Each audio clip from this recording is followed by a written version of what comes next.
भाई जो गुरु वचन पे डट गए, कट गए फंद चुरा। मालिक के जब सतगुरु के साथ जुड़ते हो, एन बिल्कुल सच्ची सुची आत्मा से बात करा करो। जरा सी गड़बड़ करोगे वो भगवान रुष्ट हो जाएगा।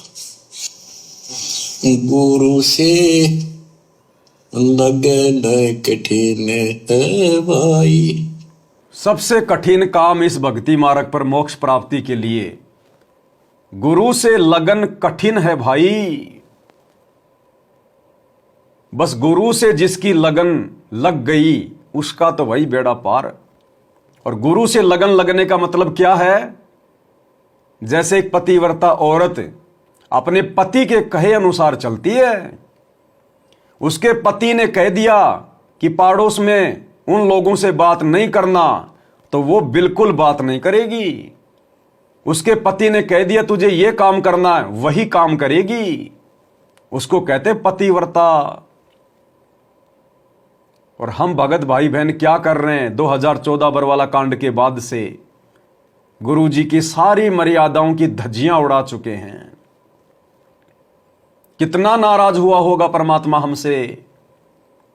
अरे जो भगत भाई बहन माँ या बाप की पदवी पे हैं, अगर उनके कहे अनुसार उनके बेटा बेटी नहीं चलते तो सोचो उनका दिल कितना दुखता होगा, वे अंदर से कितने दुखी होते हैं।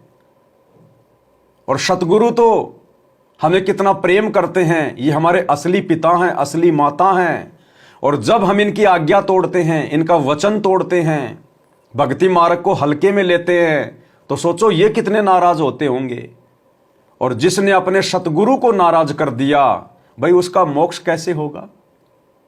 सतगुरु को तो प्रसन्न करना है। अरे नाराज तो हम करते ना आए, नाराज करके तो हम सतलोक से आए थे नीचे।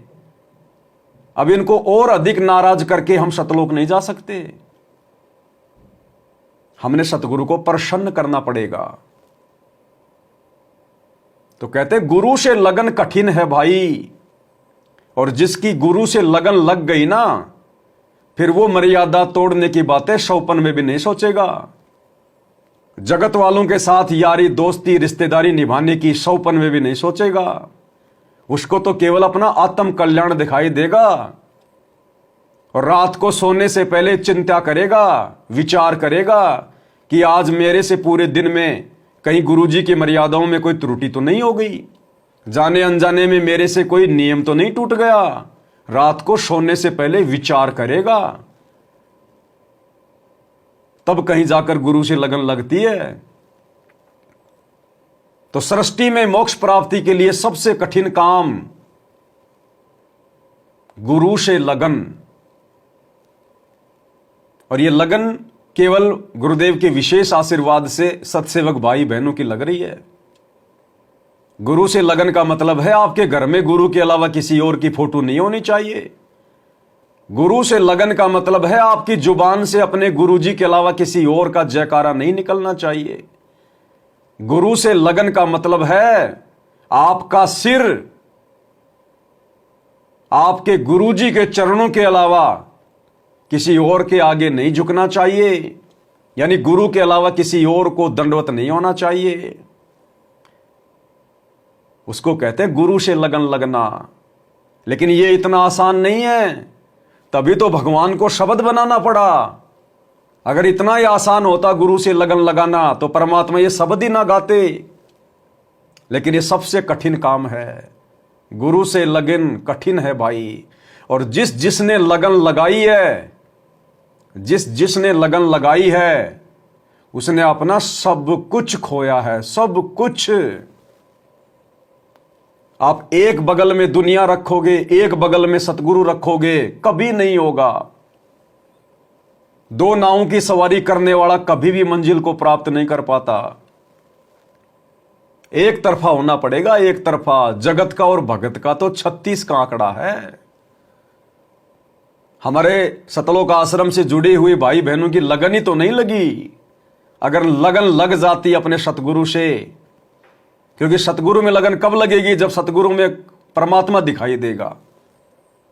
और जब परमात्मा दिखाई दे जाएगा सतगुरु में, तो फिर जून के महीने में और किसका प्रकट दिवस मनाओगे? शौपन में सोच भी नहीं सकते। तो सबसे कठिन काम गुरु से लगन। लगन लगे बिन काज न सरता, लगन लगे बिना काज न सरता, जीव पर हो जाई गुरु से। लगन लगे बिन काज न सरता। कौन सा काज, कौन सा कार्य? मोक्ष, सतलोक। गुरु से लगन लगे बिना हमारा जो मुख्य कार्य है इस मनुष्य जीवन से प्राप्त करने का, मोक्ष, मुक्ति, कहते हैं लगन लगे बिन काज न सरता, जीव परलय हो जाता। ये जीव फिर 84 लाख योनियों में चला जाता है, सतगुरु की शरण में आकर भी सतगुरु से लगन ना लगा पाने के कारण। और आगे परमात्मा में उदाहरण देंगे कि किस कदर सतगुरु से लगन लगानी पड़ती है। सतगुरु से लगन लगाने वाला फिर पीछे संसार की तरफ मुड़ के नहीं देखता, फिर वो गुंडों की सीबीआई जांच का समर्थन नहीं करेगा, जाटों के धरने में जाके नहीं बैठेगा, स्टेडियम नहीं बनवाएगा, 2 कोड़ी के राजनेताओं के पीछे उनकी रैलियों में धक्के नहीं खाएगा, वो आडंबर और पाखंड नहीं करेगा, जिसकी गुरु से लगन लग जाएगी। लगन कठिन है भाई, जैसे पपैया प्यासा बूंद का, पिया पिया टेर लगाई। जैसे पपैया प्यासा बूंद का, पिया पिया टेर लगाई।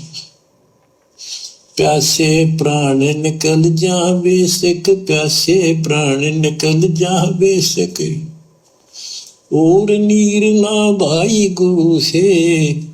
प्यासे प्राण निकल जा बेशक, और नीर ना भाई। अपने गुरु के अलावा, अपने पति के अलावा, क्योंकि सारे उदाहरण यहां पर गुरु और शिष्य के गहरे रिश्ते को समझाने के लिए बताए गए हैं। जिस प्रकार वो पपैया पक्षी, वो अगर पानी पिएगा, प्यास बुझाएगा तो केवल आसमान से पड़ने वाली बूंद से। पपैया नीचे जमीन का पानी नहीं पीता, बेशक वो प्यासा मर जाए, आसमान से जो बूंद गिरती है उसी से पपैया प्यास बुझाता है।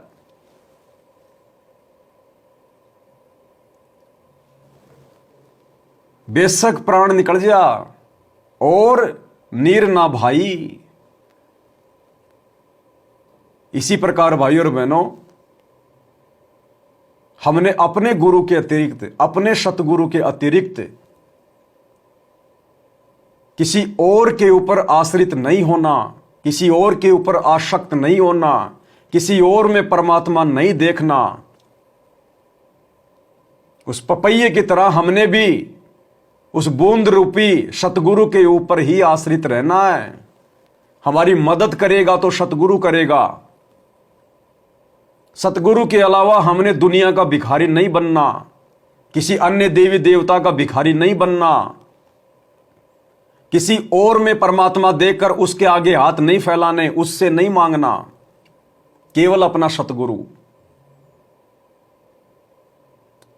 और जब उस पपैये की वो तड़प देखता है परमात्मा, तो फिर परमात्मा आसमान से बूंद भी भेजता है उसके लिए, क्योंकि परमात्मा को पता है कि ये मर जाएगा लेकिन नीचे का पानी नहीं पिएगा। इसी प्रकार जब सतगुरु देख लेगा कि मेरी आत्मा पूर्णतया मेरे ऊपर समर्पित हो चुकी है, मेरे अलावा ये मर जाएगा लेकिन शौपन में भी किसी को नहीं पूजेगा, शौपन में भी किसी को दंडवत नहीं करेगा मेरे अलावा, अपने सतगुरु के अलावा, उसके बाद फिर सतगुरु अपनी आत्मा के सारे रास्ते खोल देता है। परमात्मा फिर पल पल साए की तरह अपने आत्मा के साथ हो जाता है। फिर यह काल ऐसी आत्मा को दुखी नहीं कर सकता। सतगुरु रूपी दीवार इस काल को सामने खड़ी दिखाई देती है, खड़ी, उसके सर में टक्कर लगती है। तो हमने इस कदर पतिव्रता पद पे आना पड़ेगा, अपने गुरु से लगन लगानी पड़ेगी केवल अपने गुरु से, कि केवल मैं और मेरा गुरु, तीसरा कोई बीच में नहीं। चाहे खुद कोई भगवान भी और उतर के क्यों ना आ जाए, वो दाढ़ी मूंछ वाला कबीर भी क्यों ना आ जाए उतर के, वो तो कर है ही नहीं। अगर हमारे गुरुदेव हमारी परीक्षा के लिए उस दाढ़ी मूंछ वाली फोटो का रूप बना लें, तो भी हमने उनकी तरफ झांकना भी नहीं है, देखना भी नहीं है, ये सोचकर कि देखो जी कबीर जी आ गए, कबीर भगवान आ गए ना। अगर इतना भी मन में आ गया ना, उसी समय परमात्मा अंतर्यामी है, रिजेक्ट कर देगा कि मेरे अलावा किसी और में परमात्मा देख रहा है। वो तो अंतर्यामी है, उससे तो मन की बात नहीं छुपती। हम आने वाले 10 साल के बाद में क्या सोचेंगे वो भी सतगुरु को पता है। तो ऐसे अंतर्यामी से फिर छल कपट कैसी। हमें एक भाव हो जाना अपने गुरुदेव से, एक भाव, तब परमात्मा हम पे रजा बख्शेंगे। लगन कठिन है भाई, लगन लगे बिन काज न सरता, लगन लगे बिन काज न सरता, जी परल हो जाई गुरु से। लगन कठिन है भाई, जैसे मृगा शब्द स्नेही, शब्द सुनन को जाई। जैसे मृगा शब्द स्नेही, शब्द सुनन को जाई। शब्द सुने और प्राण दान दे, शब्द सुने और प्राण दान दे, तन की रह सुध नाही गुरु से। परमात्मा ने हिरण का उदाहरण दिया, मृग का। शिकारी एक ऐसी मधुर वाणी जो एक विशेष होती है, वो बजाता है, एक शब्द निकालता है सारंगी से, और उस शब्द के वशीभूत होकर हिरण यानी मृग शिकारी के घुटनों पे अपना सिर रख देता है। हिरण, क्योंकि वो वशीभूत होता है, मजबूर होता है वो। और वो शिकारी उसको पकड़कर फिर क्या क्या करता है, भले मारे, भले खाल उतारे, भले जो मर्जी करे, वो हिरण उस बात की परवाह नहीं करता कि मेरे साथ में शिकारी क्या करेगा। वो शब्द के ऊपर इतना वशीभूत हो जाता है। तो हमारे पूज्य गुरुदेव भगवान ने आज हमें जो शब्द सुना दिए, जो अनमोल ज्ञान हमें दे दिया, जो सत्संग दे दिए, जो मोक्ष का मार्ग बता दिया, अब हमने उस हिरण की तरह अपने गुरुदेव के ऊपर आसक्त होना है, आश्रित होना है, अपने गुरुदेव के चरणों में अपना तन मन धन रख देना है। भले हमारे साथ में कुछ भी बीते, भले समाज हमें कुछ भी कहे, परिवार हमें कुछ भी कहे, अगर हमें सतगुरु समझ में आ गया और अपना आत्मिक जो कल्याण है यदि वो दिखाई दे रहा है, तो फिर हमने किसी की परवाह नहीं करनी, अपने खुद के प्राणों की भी परवाह नहीं करनी। स्वयं को अपने सतगुरु के चरणों में समर्पित कर देना एज ए इष्ट, एज ए परमात्मा, कि मालिक आप जानो, आपका काम जाने, ये दास आपके चरणों में। भले कैसी भी परिस्थिति में रखो, जो राखूं त्यों ही रहूं, जो देवो सो खाऊं। कैसे भी रखो परमात्मा, कुत्ता हूं गुरुदेव का, पवन दास का नाम, गले प्रेम की जोड़ी, जहां खींचो तहां जाऊं। तो इस कदर हमने अपने गुरुजी के प्रति समर्पित होना होगा। अब एक तरफ तो हम गुरुजी के प्रति समर्पित होने का दिखावा भी कर रहे हैं, और फिर गरीबदास जी का बोध दिवस मना देते हैं, कबीर जी का प्रकट दिवस मना देते हैं। अरे वे कौन है फिर गुरुजी के प्रति समर्पित होना कहां हुआ। जो भी कुछ मनाना है अपने गुरुजी का, किसी और का नहीं। अरे जो पतिव्रता औरत होती है, क्या वो अपने खुद के पति के अलावा किसी गैर पुरुष का कोई जन्मदिन या कोई उसका वो मरण दिन मनाती है क्या? नहीं मनाती। तो हमने केवल अपने गुरुदेव का प्रकट दिवस मनाना है 8 सितंबर के दिन, क्योंकि हमारे गुरुदेव प्रकट हुए हैं, ये प्रकट ही होते हैं, स्वयंभू परमात्मा है। इनका कोई मरण दिन नहीं होता, केवल इनका प्रकट दिवस होता है। तो 8 सितंबर को केवल सतगुरु का प्रकट दिवस है। इसके अलावा ये फालतू के हमने कोई दिवस नहीं मनाने। गरीबदास जी का बोध दिवस आ गया, फलाने का प्रकट दिवस आ गया, ये गुरु जी के प्रति समर्पित होने की निशानी नहीं है, ये गुरु से लगन लगाने की पहचान नहीं है। अभी हम पतिव्रता पद पे नहीं है, लगन लगानी पड़ेगी गुरुदेव से, उस हिरण की तरह समर्पित होना पड़ेगा। गुरु जी की भक्ति कर रहे हैं, नरेंद्र मोदी की रैली में धक्के खा रहे हैं, तो आप अपने गुरु जी पे समर्पित कहां हैं? क्या सुनने गए थे नरेंद्र मोदी की रैली में? क्या गुरुजी ने ज्ञान थोड़ा दे दिया जो नरेंद्र मोदी से लेने गए थे उसकी रैली में? गुरुजी से ज्ञान ले रखा है, गुंडों की सीबीआई जांच में जाके बैठ रहे हो राजपूत करणी सेना के साथ। गुरुजी ने ज्ञान देने में कमी छोड़ दी जो उन समाज के लोगों से ज्ञान लेने गए थे, हरियाणा के जाट आरक्षण में जाके बैठ गए। गुरुजी के ज्ञान में कोई कमी रह गई जो हरियाणा के शराबी, उन कवाबी जगत वालों से ज्ञान लेने गए थे? ये गुरुजी के प्रति समर्पित होने की निशानियां नहीं है। केवल अपना गुरु और दूसरा कोई नहीं। लगन कठिन है भाई, लगन लगे बिन काज न सरता, लगन लगे बिन काज न सरता, जीव पर हो जाए गुरु से, लगन कठिन है भाई। जैसे सती चढ़ी सता करे, अपने पिया लो लाई, अग्नि देख डरे नहीं मन में, पिया संग जड़ जाए गुरु से, लगन कठिन है भाई। कैसे लगन लगानी है अपने गुरुदेव से, अपने परमात्मा से? सती का उदाहरण दिया परमात्मा ने। गुरुदेव कहते पहले समाज में एक कुप्रथा थी, जिस औरत का पति मर जाता था उस औरत को भी उसके साथ चिता पर बैठाकर जिंदा जला दिया जाता था, और उस औरत में भी ऐसी भावना भर दी जाती थी, वो औरत रुकने से भी नहीं रुकती थी, वो अग्नि से नहीं डरती थी, वो अपने पति से इतना प्रेम किया करती थी, अपने पति पर इतनी आश्रित हुआ करती थी कि वो अपने पति के साथ समाज में जीने से बेहतर मरना समझती थी कि जब मेरा पति नहीं रहा तो मेरा कौन है यहां पर जिसके ऊपर मैं आश्रित थी। और उसको रोकने के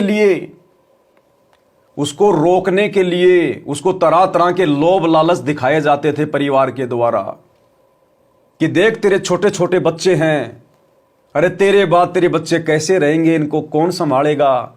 वो बच्चे भी रो रहे होते माँ का पल्लू पकड़कर कि माँ माँ माँ मत जा मत जा, लेकिन वो बच्चों की तरफ भी ध्यान नहीं देती। उसकी सुरती, उसकी लो, उसकी लगन अपने प्रीतम में, अपने पति में, कि मुझे तो अपने पति के साथ जाना है, मेरा पति नहीं तो फिर मेरा यहां कौन। ये बच्चे मुझे बाद में मिले, पहले मुझे मेरा पति मिला था, मेरे पति से बच्चे हैं, इन बच्चों से पति नहीं है। उसको उसके जेवरात, उसके गहने दिखाए जाते हैं कि देख तेरे पास कितने सोने के गहने, इनको कौन पहनेगा, अगर तू जल गई तो तेरे बाद तेरी संपत्ति का वारिस कौन होगा। वो किसी तरफ नहीं देखती, बस मुझे मेरे पति के साथ जाना है। तो गुरुदेव हमें समझाना चाहते हैं कि हमारा भी अंत समय में, जब सतलोक चलने का समय आए, जब परमात्मा विमान लेके आए, उस समय हमारी भी सुरती केवल परमात्मा में, हमारे गुरुदेव में, उस सतलोक वाले विमान के इंतजार में कि कब आएगा वो जहाज, कब आएगा वो विमान जिसके बारे में गुरुजी सत्संगों में कहते हैं। पीछे आपका पोता है, आपकी पोती है, हमने किसी की तरफ नहीं देखना, आपके पास में कितनी संपत्ति है नहीं देखना। हमें तो वो अखंड संपत्ति प्राप्त करनी है, ओरिजिनल संपत्ति। यहां तो गुड्डी, जैसे हमें गुरुदेव भगवान कहते हैं ना कि यहां तो एक गुड्डा गुड्डी का खेल है, गुड्डा गुड्डी का खेल। बचपन में छोटे छोटे बच्चे गुड्डा और गुड्डी से खेलते हैं, छोटे छोटे जो खिलौने होते हैं उनसे खेलते हैं, और कोई उनको तोड़ दे, कोई दूसरा भाई बहन हाथ भी लगा दे तो मरने मारने को तैयार हो जाते थे, रोने लग जाते थे। और परमात्मा कहते हैं जब वो समझदार हो जाता था, जब उसको ओरिजिनल कार कोई लाके दे देता था, उसके बाद फिर वो खिलौनों में उसकी आस्था नहीं बनती थी, बन ही नहीं सकती थी। तो ठीक इसी प्रकार इस ज्ञान से हमारे को सतलोक में वो ओरिजिनल चीजें दिखाई देनी चाहिए कि इस पृथ्वी लोक पर ये जितनी भी चीजें हैं, कार, कोठी, गाड़ी, घोड़े, संपत्ति, बेटा, बेटी, रिश्तेदार, ये सब नकली हैं, मिट्टी है, आज नहीं तो कल मरेंगे। आज मैं मर रहा हूं, कल को ये भी मरेंगे। अगर इन्हीं के चक्कर में, अगर इन्हीं के लोभ लालच में, अगर मैं अपने गुरुदेव भगवान के साथ विमान में बैठ के सतलोक नहीं गया, तो ना मैं रहूंगा, ना जिनके लिए मैं रुक रहा हूं वो रहेंगे, फिर फायदा क्या। तो हमने तो ओरिजिनल हार श्रृंगार करने सतलोक में जाके, वहां पहनेंगे हम हीरे मोती के हार, हीरे मोती लाल के हार, कान में, नाक में, गले में, वहां पर पहने जाते हैं और कोई कमी नहीं। हमारे बड़े बड़े महल, गुरुदेव ने बताया जितनी बड़ी ये पृथ्वी है ना, इतना तो एक एक आत्मा के पास में एक एक महल है, एक एक महल। इतनी बड़ी बड़ी जगह है हमारे पास में। वहां पे विमान सदा घर के सामने खड़ा बताया परमात्मा ने, ऑटोमेटिक चलने वाला, ऑटोमेटिक दरवाजे खुलते हैं। मन की, मतलब मन तो जैसे एक शब्द है, मतलब जैसा हम सोचेंगे वैसा ही वो चल पड़ेगा। पहाड़ों के अंदर से चला जाएगा, पानी के अंदर से चला जाएगा, वहां कोई एक्सीडेंट नहीं होता, कोई डीजल पेट्रोल की आवश्यकता नहीं है, कोई इंजन की आवश्यकता नहीं है, कोई एयरपोर्ट की आवश्यकता नहीं है। जहां मर्जी वहीं उतार लो, वहीं उसको खड़ा कर लो। कोई काम धंधा नहीं करना, स्कूल में नहीं जाना, मास्टरों के डंडे नहीं खाने, किसी का उधार नहीं लेना, झूठ नहीं बोलना, अखंड सुख। भोजन वहां पे पकाना भी नहीं पड़ता, इच्छा करनी पड़ती है कि मुझे ये खाना है। परमात्मा कहते तुरंत तुम्हारी रसोई में हलचल शुरू हो जाएगी, ऑटोमेटिक सारी चीजें जो है पकना शुरू हो जाएंगी, और सेकंडों में तुम्हारे सामने सुंदर सुंदर थालियों में पूरा भोजन आ जाएगा। चाहे लाख प्रकार के व्यंजनों की इच्छा करो, लाख प्रकार की डिश आ जाएंगी। ओरिजिनल वहां पे हमें परिवार मिलेगा। यहां तो हार्ड मास, टट्टी पेशाब का कोथड़ा हम भी और हमारा ये परिवार भी। और गुरुदेव ने मुक्ति बोध में हमें क्या बताया, क्या समझाया कि जो सुख तुम यहां के भोग विलास में ढूंढ रहे हो, असली भोग विलास का सुख भी तुम्हें सतलोक में मिलेगा। असली भोग वहां है, लेकिन वहां पर यह इंद्रिय वाला भोग नहीं है। वहां पर तो इस इंद्रिय वाले भोग से भी अनंत गुना ज्यादा आनंद है, अनंत गुना ज्यादा आनंद। जैसे आपको एक उदाहरण से समझाता हूं। मान लीजिए शादीशुदा है कोई, और वो अपनी पत्नी के साथ में शारीरिक संबंध बनाता है। वो अपनी उस औरत में उस सुख ढूंढने का प्रयास करता है, लेकिन नहीं मिलता। थोड़ी देर बाद वो कोई फिल्म देखता है या कोई फोटो देखता है, और वहां उसको कोई हीरोइन दिखाई दे जाए तो वो उसमें सुख ढूंढने लग जाएगा। वो क्यों देख रहा है वो फिल्म, उस औरत को क्यों देख रहा है? अगर उस व्यक्ति को अपनी औरत में, अपनी औरत के चेहरे में यदि सुख नजर आ रहा है, सुख मिल गया, तो दूसरी औरतों को क्यों देख रहा है?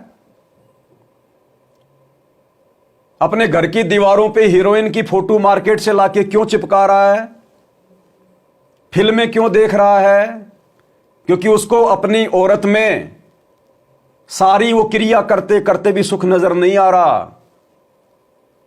वो किसी और में सुंदरता देखना चाहता है, किसी और में सुख प्राप्त करना चाहता है, लेकिन यहां वो सुख नहीं मिलेगा। इसलिए परमात्मा कहते हैं सतलोक में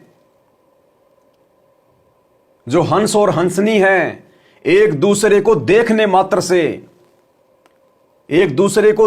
मात्र से इतनी असीम सुख और आनंद की प्राप्ति होती है जितना हम यहां पर लाखों बार भोग विलास करके भी प्राप्त नहीं कर सकते।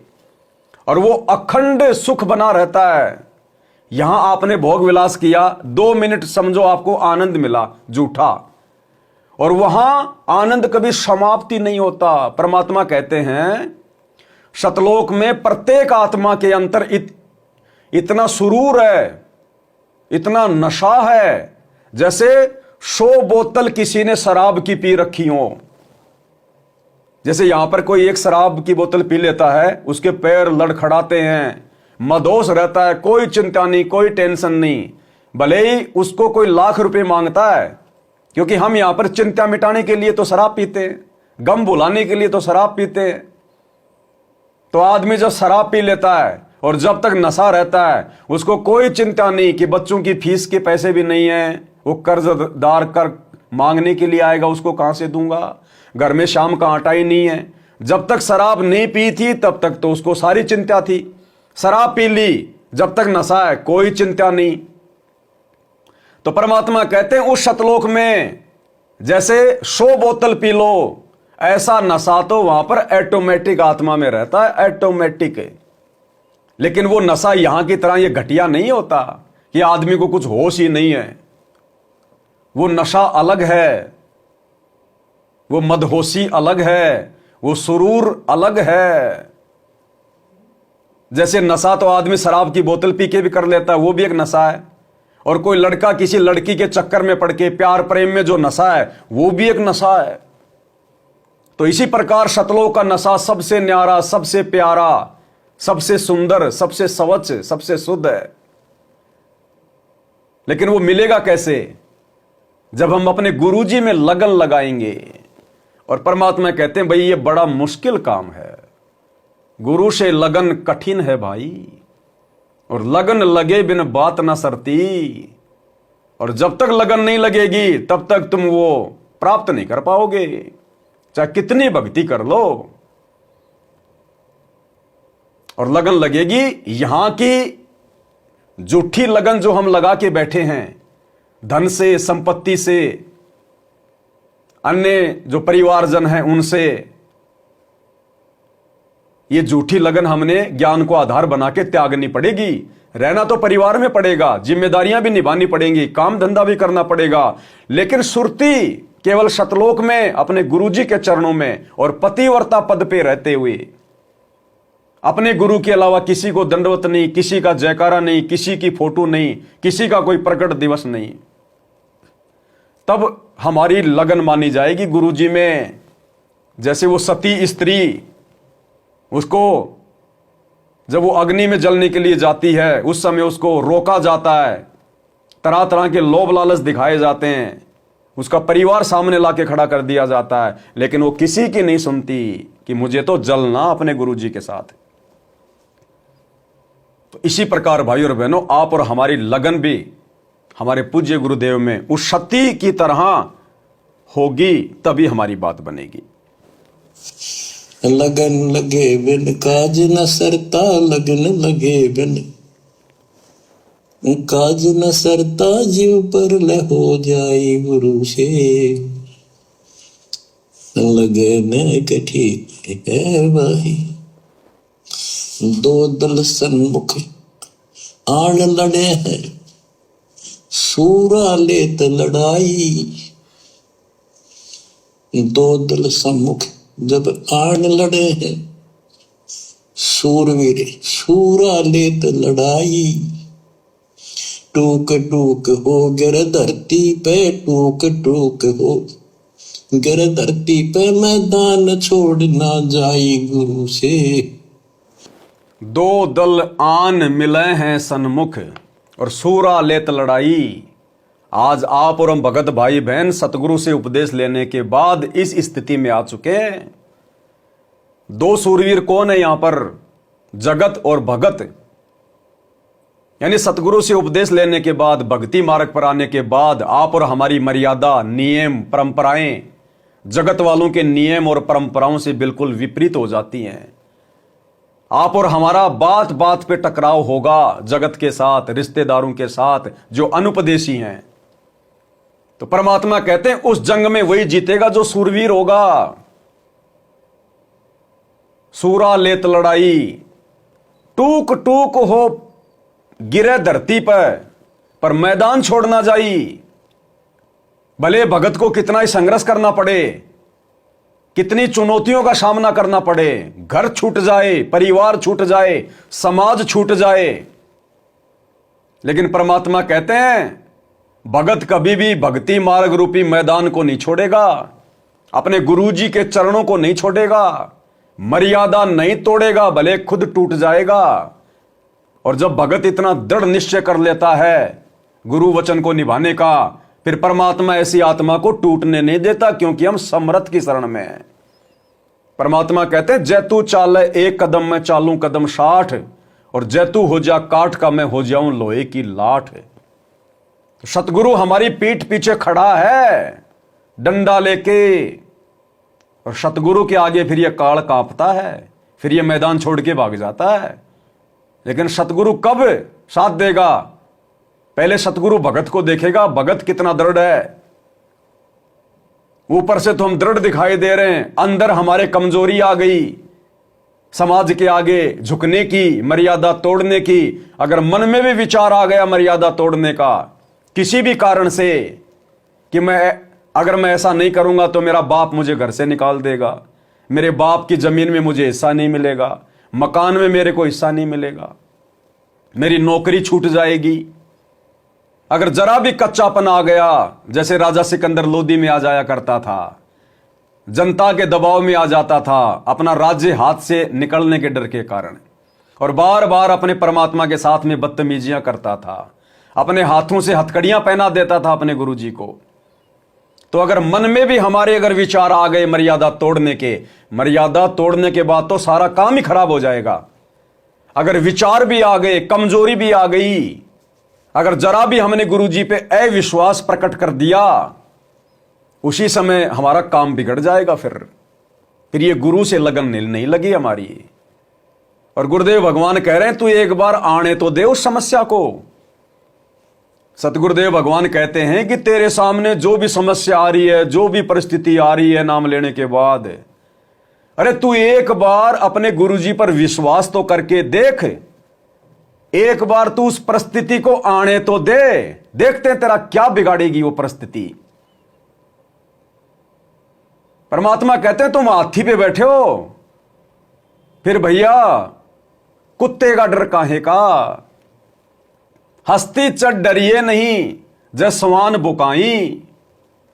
फिर हमने दुनिया से डरना नहीं, घबराना नहीं, क्योंकि गलत हम कुछ करेंगे नहीं, क्योंकि हम भगत हैं। हां, यदि हम ही गलत करेंगे, हमारे मन में कोई दोष है, हमने कोई चोरी कर ली, जारी कर ली, छल कपट कर लिया, किसी के साथ धोखाधड़ी कर ली, फिर आप चाहे गुरुजी को कितना ही पुकार लेना, 1% भी मदद नहीं होगी। और यदि हम सही हैं, दृढ़ हैं, सच्चे हैं, और दुनिया हम पे 1000 लांछन लगा रही है, उस समय अपने गुरुजी पे विश्वास करके देखो, परमात्मा पीछे खड़ा दिखाई देगा, पीछे। तो परमात्मा कहते हैं एक बार उस समस्या को आने तो दे, देखते हैं वो समस्या बड़ी है या फिर तेरा गुरु बड़ा है। लेकिन हम लोग पहले डर जाते हैं, पहले घबरा जाते हैं, फिर परमात्मा देख लेता है भगत में कच्चापन आ गया, ये ऑटोमेटिक नियम है, फिर परमात्मा वहां से हट जाता है। तो हमने दृढ़ विश्वास अपने गुरुजी पे करना होगा। और एक बार जिसने ये रिहर्सल कर ली, फिर हमारा दिल खुल जाएगा, फिर हम दृढ़ हो जाएंगे, फिर विश्वास हो जाएगा कि गुरुजी खड़े हैं, अब कोई टेंशन नहीं है। लेकिन एक बार दृढ़ता प्राप्त करने के लिए आपने दृढ़ता दिखानी पड़ेगी। देखते हैं हो जाएगा, जो होगा सो होगा। यार क्या होगा, नौकरी तो छूटेगी, भाड़ में जाओ, छूट जाने दो। एक बार हिम्मत तो करके देखो। जब ऐसी कोई विशेष समस्या आती है, मर्यादा तुड़वाने वाली, वो गुरुजी की तरफ से हमारी परीक्षा होती है। गुरुजी की तरफ से परीक्षा, परमात्मा जब अपने भगत की परीक्षा लेता है तो इसी प्रकार की विशेष परिस्थितियां पैदा कर देता है। गुरुदेव ने सेव समन की परीक्षा लेनी थी, परमात्मा ने उस दिन ऐसी परिस्थितियां पैदा कर दी, पूरे गांव में किसी ने उनको आटा भी उधार नहीं दिया, चोरी करनी पड़ गई, बच्चे का सिर काटना पड़ गया गुरुजी की इज्जत के लिए। वो परिस्थितियां गुरुजी ने जानबूझ के पैदा की। उन गांव वालों के मन में परमात्मा ने जानबूझ के प्रेरणा पैदा कर दी कि इसको आटा नहीं देना। अगर आटा मिल जाता तो परीक्षा होती ही नहीं, आज सेव समन का नाम होता ही नहीं, आज हमारे लिए उदाहरण बनता ही नहीं। तो वर्तमान में भी वही कबीर भगवान है हमारे गुरुजी के रूप में। और जब परमात्मा परीक्षा लेगा ये तो नियम है। अरे भक्ति मार्ग पर हम शिष्य और हमारे गुरु हमारे मास्टर हैं, तो भैया परीक्षा तो होगी, कभी भी हो सकती है। तो हमने भी परीक्षा के लिए उसी कदर तैयार रहना चाहिए, तब जाके हमारी बात बनेगी। लगन कठी है भाई, लगन लगे बिन काज न सरता, लगन लगे बिन काज न सरता, जीव पर ले हो जाई गुरु से, लगन कठन है भाई। छोड़ो तन अपने की आशा, निर्भय हो गुण गाई, छोड़ो तन अपने की आशा, निर्भय हो गुण गाई। कहे कबीर ऐसा हो हंसा, कहे कबीर ऐसा हो हंसा, सहज मिले सतगुरु आई, गुरु से लगन कठिन है भाई। परमात्मा कहते हैं भगत ने निर्भय होके परमात्मा की महिमा करनी चाहिए। परमात्मा की महिमा करने का मतलब है हम जो गुरुदेव भगवान की आरती करते हैं, भक्ति करते हैं, भक्ति में सब कुछ आ जाता है। भक्ति में जो है सत्संग सुनना भी आ गया, मंत्र करना भी आ गया, आरती करना भी आ गया। तो ये भी एक भक्ति का एक अंग है, गुरु की महिमा है ये। क्योंकि हम गुरु जी के द्वारा प्रदान की गई वस्तुएं ही हम लोग जो है प्रयोग में ले रहे हैं, क्योंकि भक्ति हमें गुरु जी ने दी है।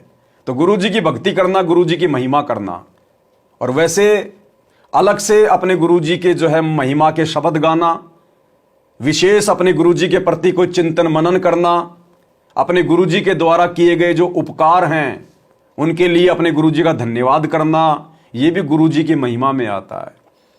तो परमात्मा कहते हैं जब आप सतगुरु से उपदेश ले लेते हो तो निर्भय होके महिमा करो, निर्भय होके भक्ति करो। भक्ति करने में डरो मत, शर्मा शर्मी नहीं करनी चाहिए कि मैंने माला हाथ में ले रखी है, लोग क्या कहेंगे, बन गया भगत है। और ये दुनिया सारा दिन सिगरेट हाथ में लेके घूमती है, उनको तो कोई शर्म नहीं आती। फिर हम तो शुभ काम कर रहे हैं, हम तो भक्ति कर रहे हैं, मंत्र जाप कर रहे हैं, हमने तो बड़े जो है गर्व के साथ में मंत्र जाप करने चाहिए। अरे जब वो बड़े जो है गर्व के साथ में सिगरेट पी रहा है और चुटकी मार मार के धुआं उड़ा रहा है, उसको शर्म नहीं आ रही कुकर्म करते हुए, तो हमारे को शुभ कर्म करते हुए, माला हाथ में लेके सुमरण करते हुए काहे की शर्म, किसका भय, किसका डर। तो परमात्मा कहते हैं भगत ने निर्भय होके भक्ति मार्ग पर अपनी जो क्रिया है वो करनी चाहिए। डरना नहीं चाहिए कि वो क्या सोचेगा, वो क्या कहेगा, नहीं, हमारे गुरुजी क्या सोचेंगे, हमारे गुरुजी क्या कहेंगे, हमने इस बात का डर होना चाहिए। दुनिया का डर नहीं होना चाहिए। दुनिया तो हमारी तरह मिट्टी है, उससे क्या डरना। गलत काम हम करते नहीं और सत्य काम करेंगे, सही कर्म करेंगे तो गुरुजी हमारे साथ में है, फिर डर काहे का। तो परमात्मा कहते हैं निर्भय होके भगत ने गुण गाना चाहिए। लेकिन भाई बात वही है, जब तक गुरु से आपकी लगन नहीं लगेगी तब तक आप निर्भय होके भक्ति नहीं कर सकते। अगर आपने निर्भय बनना है तो आपने अपने गुरुजी के प्रति समर्पित होना पड़ेगा, तब गुरु अपना विशेष आशीर्वाद देता है उस आत्मा को, तब वो आत्मा खुल के कह पाती है, भक्ति कर पाती है। अन्यथा काल ने 50 प्रकार की समस्याएं जीव के सामने पैदा कर रखी होती हैं। तो निर्भय होने के लिए भी गुरु से ही लगन लगानी पड़ेगी, गुरु का ही हमारे को कृपा पात्र बनना पड़ेगा, एकमात्र गुरु का ही आशीर्वाद लेना पड़ेगा। अगर आप जून के महीने में उस दाढ़ी मूंछ वाली कबीर जी की फोटो का कबीर प्रकट दिवस मनाकर उसको भोग लगाकर अगर आप उसका आशीर्वाद ले रहे हैं तो गुरु का आशीर्वाद आप तक कभी नहीं पहुंचेगा, कभी भी। एक कहावत है, छोटी सी एक कहानी है। बारिश का समय था, एक आदमी जा रहा था, रास्ते में कोई नदी थी, सोचा मैं नदी पार कर लूंगा। वो नदी में उतर गया, नदी ज्यादा गहरी थी, वो डूबने लग गया, तैरना उसको आता नहीं था, हाथ पैर मार रहा था। अब वो क्या करता था, सोमवार को शंकर जी को याद करता था, शंकर जी का जो है मतलब व्रत किया करता था, मंदिर में जाता था। तो अपने इष्ट को याद करने लगा, हे शंकर भगवान, हे शंकर भगवान, हे देवों के देव महादेव, हे गणेश के पिता।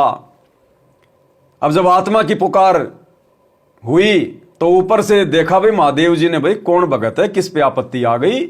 ध्यान से देखा, ओ हो भगत जी तो भाई नदी में डूब रहे हैं। अब ये भी बेचारे जीव हैं, थोड़ी बहुत शक्ति प्राप्त है, इनको भी आने जाने में थोड़ा टाइम लगता है। तो शंकर जी अपना तैयार होने लगे, अपना त्रिशूल वर्शूल लेने लगे, देखने लगे कहां रखा है त्रिशूल। अब इतने में भगत को धैर्य कहां, इतने में तो भगत ने फिर मंगलवार को हनुमान जी का व्रत करा करता था, हे हनुमान जी, हे लाल लंगोटे वाले, हे बाबा जी। अब शंकर जी ने देखा, अरे भगत ने तो धुन चेंज कर ली, ये निकम्मा, ये तो पतिव्रता है ही नहीं, ये तो निकम्मी आत्मा है। थोड़ी देर पहले तो मेरे को पुकार रहा था कि तू मेरा बाप, तू मेरा बाप, अब हनुमान जी को कह रहा तू मेरा बाप, तू मेरा बाप। मरने दे आरामखोर को। शंकर जी ने वापस अपना डमरू और त्रिशूल रख दिया। अब उधर से जय हनुमान करने लगा, हे महावीर, हे महावीर। तो महावीर जी ने देखा, रहा कौन भगत है भाई। अब महावीर जी भी पहलवान आदमी है, लंगोट मंगोट बांधने लगा, थोड़ा बहुत अपना जो गदा वदा था वो भी हाथ उत में लेके चलता है। अब वो देखने लगा कहां रखी है मेरी गदा, गदा वदा लेने गया भगत को बचाने। इतने में तो भाई साहब फिर बुधवार को गणेश जी के मंदिर में जाया करता था, हे लंबोदर, हे लंबोदर, हे गणेश जी, हे गणेश जी। पिता थारा महादेव, माता थारी पार्वती, लड्डवन का भोग लगे, मूसी की कर सवारी। हनुमान जी ने देखा, रहा ये तो नालायक आदमी है भाई, ये तो दोगला आदमी है। थोड़ी देर पहले तो मेरे को अपना बाप कह रहा था, अब ये गणेश जी को अपना बाप बना रहा है। मरने दे आरामखोर को। तो भाई और बहनों, कहने का मतलब है, जैसे ही ऊपर से उसकी सहायता करने के लिए कोई चलता, तुरंत वो दूसरी धुन पकड़ लेता, अंत में वो डूबा, मरा। तो इसी प्रकार भाई और बहनों, 8 सितंबर के दिन तो इन सतलोक आश्रमों में अपना बाप बना लिया जाता है सतगुरु रामपाल जी को, उनका अवतरण दिवस मना के। थोड़े दिन बाद में जून के महीने में अपना बाप बना लिया जाता है उस दाढ़ी मूछ वाली कबीर जी की समझे जाने वाली मुर्दा फोटो को। कुछ दिनों बाद अपना बाप बना लिया जाता है गरीबदास जी का बोध दिवस मना के। तो बताओ भगवान कैसे सुनेगा। ये अपने गुरुजी में लगन लगाना थोड़ी है, ये तो वैश्या भक्ति है, वैश्या भक्ति। हमारे तो अनेकों पति हो गए, हमारी लगन हमारे गुरुजी में कहां रही। तो परमात्मा कहते हैं गुरु से लगन कठिन है भाई। तो ये सतलोक आश्रमों से जुड़े हुए भाई बहनों की अभी तक अपने गुरु में लगन लगी नहीं है। लगन तो सत्सेवकों की लगी है। अगर कोई सारी संपत्ति दे दे, पूरे ब्रह्मांड दे दे, 21 ब्रह्मांड, ये छोटा मोटा मंत्री प्रधानमंत्री का पद तो छोड़ो, ये तो बीड़ी सिगरेट के धुएं का जैसा है। अगर कोई 21 ब्रह्मांड का राज भी दे दे तो भी हम अपने गुरुजी के अलावा उस दाढ़ी मूंछ वाली कबीर जी की फोटो को अपने लॉकेट में भी नहीं डाल सकते।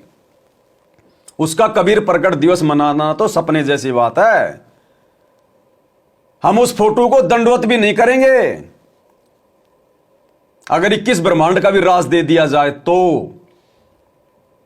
तब परमात्मा प्रसन्न होता है। इसको कहते हैं नुक्ते ऊपर रीजेगा रे, करोड़ कर्म जल जाएं तुम्हारे। ये होता गुरु से लगन लगाना। कोई हमें कहे कि फला फला राजनेता की रैली है, चलो उसका भाषण सुन के आते हैं, उसकी रैली में चलते हैं। अगर हमें देश का प्रधानमंत्री बना दिया जाए तो भी हम उस तरफ मुंह करके भी नहीं सोएंगे। उसकी रैली में जाना तो बहुत दूर की बात है। यह होता है गुरु से लगन लगाना, गुरु की आज्ञा में चलना। गुरु की आज्ञा आवही, गुरु की आज्ञा जाए। कहे कबीर उस भगत को तीन लोक भय नाए। यह होता है गुरु से लगन लगाना। इसलिए गुरुदेव कह रहे हैं कि गुरु से लगन कठिन है भाई। देख लो इन आश्रमों में कैसे राजनेताओं के पीछे दौड़ते हैं मक्खी मच्छर की तरह, कैसे रैलियों में धक्के खाते रहते हैं, आरक्षणों में धक्के खाते हैं, गुंडों की सीबीआई जांच में जैसा उनका कोऑर्डिनेटर कह देता है वैसा ही करने लग जाते हैं, जैसा पीला पर्चा निकाल दिया वैसा ही करने लग जाते हैं। खुद की बुद्धि है ही नहीं। ज्ञान को तो खुट्टी पे टांग रखा है, ज्ञान आधार बनाना तो बहुत दूर की बात है। तो कैसे गुरु से लगन लगेगी? और नहीं लगी तो यही धक्के खाएंगे फिर। बच्चों, इतने अजब गजब के प्रमाण दिए हैं और इतनी लगन आपकी लगनी चाहिए। कहते हैं परमात्मा ने कहा कि जैसे पपैया एक पक्षी होता है, वो केवल आकाश से बरस रही बूंदों को का पानी ही पीता है, वो मिले तो पिएगा और पृथ्वी का जल वो नहीं पी सकता, बेशक मर जा पीवा नहीं। इसी प्रकार अपने कबीर भगवान के अतिरिक्त, अब कबीर भगवान कौन है? सतगुरु रामपाल जी अपने कबीर भगवान के अतिरिक्त किसी और की पूजा नहीं करेंगे, किसी और की भक्ति नहीं करेंगे। वो कबीर प्रकट दिवस नहीं मनाएंगे जून के महीने में नकली कबीर का। तो गुरुदेव कह रहे हैं इसी प्रकार अपने कबीर भगवान के अतिरिक्त या फिर अपने गुरु के अतिरिक्त, क्योंकि गुरु ही हमारा कबीर है, कबीर ही हमारा गुरु है, लेकिन वो दाढ़ी मूछ वाला हमारा कुछ भी नहीं है। भाई जो गुरु बचन पे डट गए, कट गए फंद 84।